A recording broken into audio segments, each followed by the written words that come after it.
Hey yo, what up? This your boy GMS Easy. We got a video today expressing.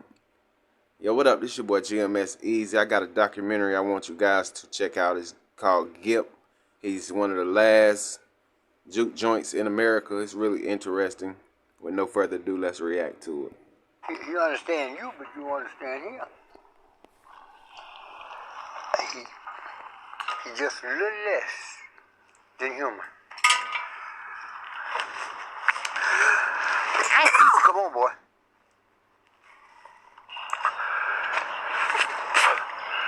I discovered the blues in 1937, really. But according to my parents, I couldn't follow it. We have to wait till on the weekend to walk 3 and 4 miles to parties where they had these little groups on sale. Man, 10 more people to get in there over 30, the house will turn over, that's how the highway. You know, a juke joint, basically when it started out, it was at each other's house and stuff. Everybody would bring some kind of dish and... And wherever FBA people are, you gonna have juke joints. You know, the guys We got a few up here in Carolina. play music and stuff. It was a house where people, maybe a husband, wife, children, decided to use part of the house for partying, sold beer, gambling. You went down in the woods, where the log house, where they did the box supper, where you did the juke joint, where the black people could have their own little place where they dance and they sing. For you younger generation people, juke joint, you might have seen in the movie Color Purple, and I'm referring to the original Color Purple.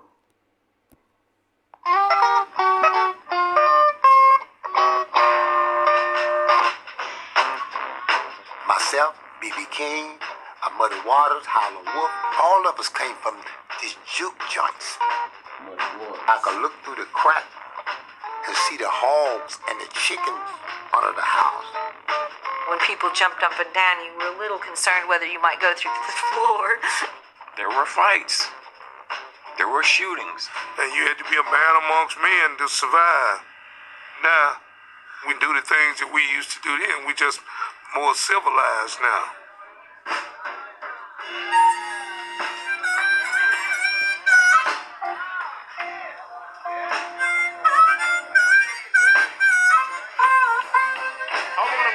I want him to hear this. You know she feeds me well. And she give me vitamins to keep me alert.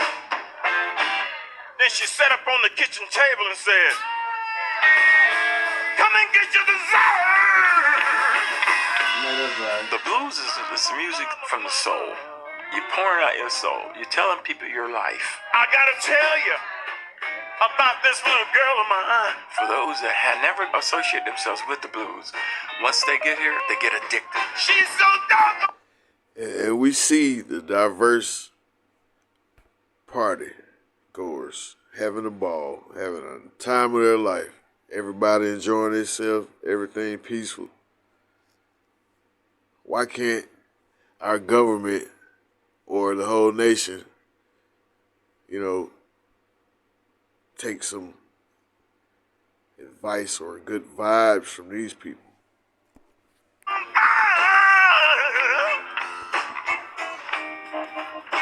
They can learn a lot from this. It's big love all the time. Every modern. The irony is, the deeper south you go, the more blacks and whites get along. Right. Y'all think it's the opposite, but it's not. We get along just fine down here. Music stands squarely on the foundation laid by the blues. You wouldn't have what we now call American music without the blues, and you couldn't have the blues if you... That's right. Rap, punk rock, jazz, R&B, gospel, well, not gospel, but everything pretty much came from the blues. Didn't have a place to grow. And juke joints are the natural venue where this music grew up and survived for decades. You lie, baby. You told me you were spending the night with a friend.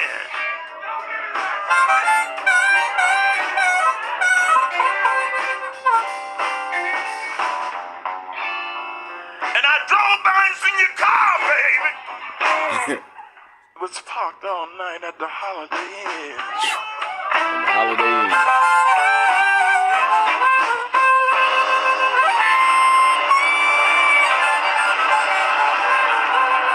She was getting it in at the Holiday Inn. Thank you very much. You know, everything been going great. We've been having great shows. But one Saturday night, we had a visit from the police that came out and told us they'd been getting some complaints, and we was going to have to make some changes, but they was going to have to shut us down. The mayor. I wonder who was complaining. Who could the culprit be? Mayor's office started receiving complaints from neighbors in the area that music was being played late at night, disturbing the people on Saturday night, that it was going on every Saturday night. The impression I get is that there were not a large number of people complaining. I mean, there aren't that many, he doesn't have that many neighbors, for one thing. Yeah, they talk about, you can't be heard 50 feet from the, there's hardly anybody within, 300 yards. Then they started getting complaints about traffic. Come on back. Can you eat back? And I don't mean to be callous about it, but that is a residential neighborhood. Hey man, just ask your wife if you could go out one night with your colleagues, bro. We know that's really what the problem is.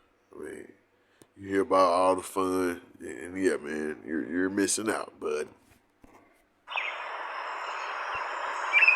However it may violate any ordinances or whatever, Gip doesn't just grandfather into those things. He great-grandfathers into them. He's been there for so long.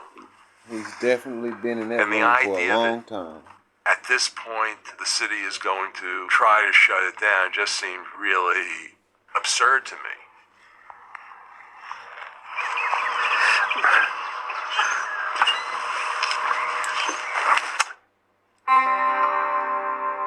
Why would the city mess with Gip, man? For him to be struggling with this kind of thing at this point in his life Right. is abysmal. We don't know exactly how old. But that's what people do. I mean, this story is the story of Black Americans, not just Gip. Good point. It's the story of the people. He is, but he's not a young man. We all have had some challenges, but he know that there's nothing you can do about that, but do it God's way. He's just a very peaceful man that live real slow, do hard work. You know, my job is out there is to dig in graves.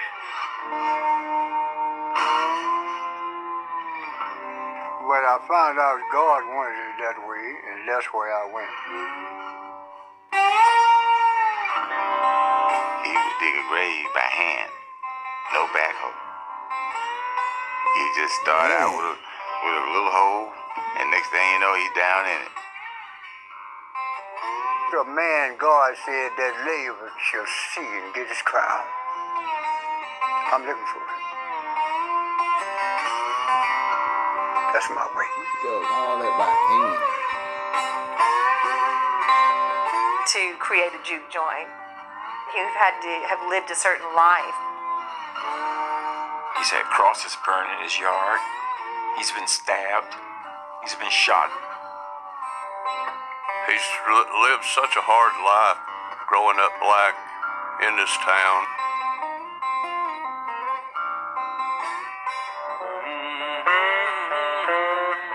But in 1957, I was playing in Town.